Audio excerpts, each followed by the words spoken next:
Ano yung kanta nyo? Araw-araw ni Ben and Ben.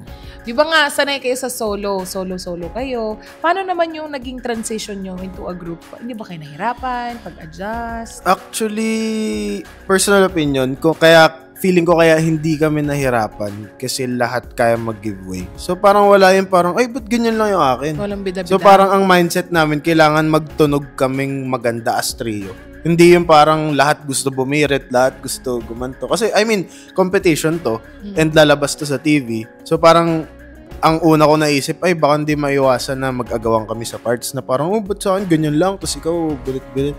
Kami, pagbigay ng parts yun na yun. Walang, kumbaga, oh, bro, ikaw dito, ikaw ganyan. Walang kahit sino na hindi pa pwedeng sa akin na lang yung melody or ba't sa akin ang baba? Ganun. So, kaya yung sinasabi niya, smooth lang. We're in the same boat eh. So, kung may magpumalpak, lahat kami papalpak. Damay, no? So, tama. Kailangan talaga mag-work together kami as a team. For this round, hindi kasi siya solo eh. So, kailangan mo muna i-disregard yung pagiging soloista mo.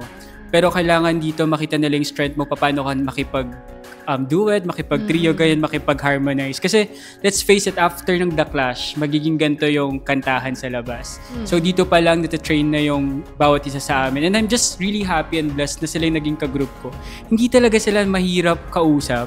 And, nire-respect nila yung bawat isa't isang decision. That's very nice.